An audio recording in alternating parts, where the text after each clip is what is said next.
لو ما شفتش القسم الاول من حكايه زين تقدر دلوقتي تروح تشوفه علشان تفهم الدنيا ماشيه ازاي. اما جامد اللي متابع الحكايه وصل معاه لحد اللحظه دي فيتحمس علشان نكمل حكايتنا. بنرجع تاني لحكايتنا يا صديقي مره تانيه وبنلاقي وحش عملاق بيهجم على البلده في حي الفقراء. السكان بيكونوا بيهربوا من قدامه بسرعه قبل ما الوحش ينقض عليهم، فبيطلع زين علشان يوقف الوحش ده، وبيلاقي وقتها ان كراميلا بتلحقه فبيستغرب زين وقتها وبيقول لها انت بتعملي ايه هنا يا بنت المجنونه؟ فبترد عليه وبتعرفه ان هي جايه لحد هنا علشان عندها فضول تعرف ليه وحش عتيق زي الغول العملاق جاي لحد هنا يهاجمنا. فزين وقتها بيكون قلقان على ليلو وبيسال كراميلا عليها، فبتطمنه بتقول له ان هي الحمد لله نايمه لانها لو شافت الوحش ده هتفضل تصوت وتشوف كوابيس طوال الليل. بيلحق بعد كده زين بقى الاصدقاء بتوعه وبتتكلم زوف اول لما بتشوفه وبتقول له ان هم كانوا رايحين البيت بس فجاه شافوا الفوضى اللي في المدينه. ده غير كمان ان في عدد كبير جدا من اتباعهم اتصابوا بسبب هجوم الوحش العملاق، فبيبقى الاصدقاء مش فاهمين اي حاجه ولا عارفين الوحش ده جاي لحد هنا ليه بالظبط، وبيكونوا متوترين كمان. فبيحاول زين ان هو يهدمه وبيعرفهم ان النوع ده من الكائنات الصناعيه اللي تم تصنيعها من قديم الازل. وكمان بتاكد كراميلا ان السحر اللي تم وضعه في الغول ده مفقود من قديم الازل بالفعل زي ما زين قال. بس بيبقى زين مستغرب هو كمان الوحش ده جه منين، فبترد عليه كراميلا وبتقول ان هي ما تعرفش بس في واحد من اتباعها شافه جاي من مكان اعماق الاحياء الفقيره. فبيفضل يفكر زين وقتها يا ترى الوحش ده ممكن يكون تبع ايه، فاول حاجه بتيجي في باله هي عمال نقابه الظل. بس بيقرر وقتها ان هو لازم يركز على القضاء على الوحش لان ده يعتبر الاهم دلوقتي، وبيطلب من اصدقائه ان هم يجمعوا المصابين في مكان واحد. بيتوجه بعد كده للقضاء على الوحش يا صديقي، وبيتوعد ان اللي عامل الدمار ده وتسبب فيه هيدفع الثمن غالي. وبنلاقي بعد كده على الجانب الاخر ان في شخص غامض فعلا هو السبب في كل اللي بيحصل ده وعمال بيراقب الوضع من بعيد. وبنعرف ان ابن الخبيثه ده عارف زين كويس قوي ولكن مش بيطيقه وبيتوعد ان هو يخلص عليه هو واحبابه تماما. بنرجع تاني عند زوف ولينج وليو اللي بيكونوا بيجمعوا المصابين مع اتباعهم زي ما طلب منهم زين بالظبط.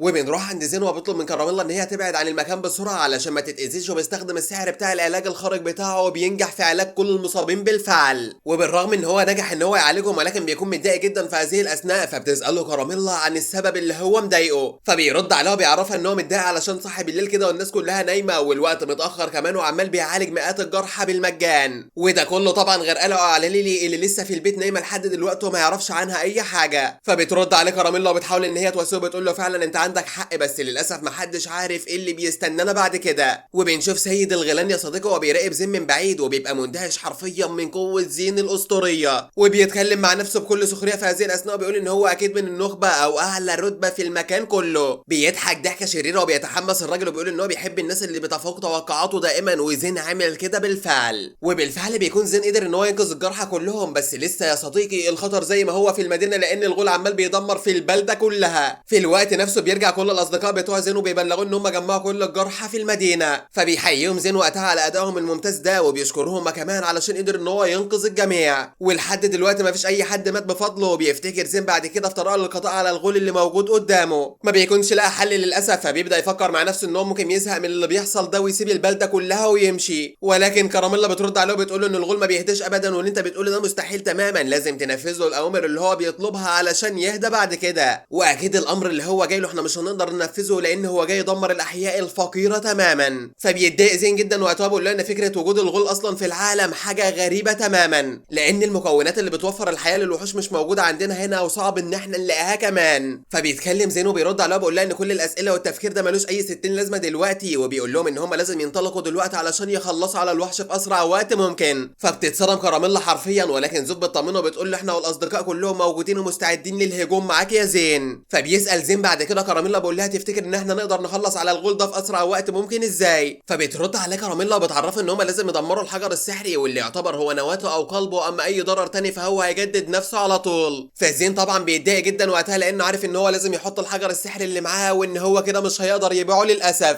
لان زي ما احنا عارفين يا صديقي في الفتره الاخيره بقى بيحب حاجه اسمها الفلوس جدا وان هو كده صفقه كبيره هتضيع من ايديه. بينطلق بعد كده الاصدقاء للهجوم على الوحش وبيستخدم زين سحره في تعزيز قوتهم، وبيبقى الاصدقاء مندهشين تماما من سحر زين المدهش ده صديقي، وبيهجم الاصدقاء بسرعه كبيره على رجل الغول. بيقدروا بالفعل ان هم يوقعوا على الارض في غمض البصر ولكن كالطبيعي بيقدر ان هو يعالج الجروح بتاعته بسرعه كبيره. بيضرب وقتها الوحش ضربه قويه جدا للبنت لينا وبيقدر ان هو يطيرها بعيد، فبتستغرب لينج ازاي اصلا هي لسه عايشه بعد الهجوم ده، بس بتكتشفه كالعاده ان ده بسبب سحر شفاء زين اللي هو بيستخدمه عليهم علشان ما فيش اي حد يصيبه اي حاجه. وبنعرف بعد كده ان كل ما بيبتعد زين عن الاصدقاء بتوعه مفعول السحر بتاعه بيقل يا صديقي، علشان كده بيقرر ان هو يقرب منهم على قد ما يقدر، وبيستخدم كمان عده تعويذات في نفس نفس الوقت ده زي الشفاء والدفاع وتعزيز القدرات. وبنشوف الاصدقاء وهما بيهاجموا بكل قوتهم على الوحش وبيقدروا ان هما يصيبوه بعده اصابات خطيره، بس كالعاده بيعالج نفسه بنفسه على طول، عمال بيعالج نفسه من المستفزه ولا كأن اي حاجه ولا اي حد بيهجم عليه تماما وبيصيبه. زين بيكون متضايق بسبب اللي بيحصل ده، ولكن في نفس الوقت بتيجي في دماغه خطه عبقريه وبيقول لهم ان هم يقطعوا رجلين الوحش في اسرع وقت ممكن. بينفذوا بالفعل كلامه على طول وبيقع بعد كده الوحش على الارض، ولكن بيلاحظوا ان هو هيقع على بنت صغيره، فبيجري زين بسرعه بيقدر ان هو يلحقها، ولكنه للاسف ما بيلحقش ان هو ينقذها. والحمد لله الوحش بيقع جنبها ما بيقعش عليها يا صديقي. وفي نفس اللحظه اللي بيكونوا بيخلصوا فيها على الوحش بيتكلم سيد الغيلان وبيقول ان زين مليان مفاجآت وما كانش متوقع ان هو يعمل كده، وان هو فعلا طلع عبقري ونجح كمان المره دي في الافلات منه. بنرجع تاني عند بطلنا زين وعمال بيفكر مع نفسه ولسه هيتجنن لحد دلوقتي في كيفيه وجود الغول ده في العالم بتاعهم. بيتكلم بعد كده مع كراميلا وبيقول لها انا حاسس ان الوحش ده تم تصنيعه نتيجه نواه سحريه. فبتتصدم كراميلا وقتها بتقول له ده مستحيل اساسا، وبتساله بعد كده انت تقصد ايه زين فهمني كل حاجه. فبيرد عليها بيعرفها ان هو فحص الحجر السحري في الجنب الشمال من صدره وبيعرف وقتها ان هو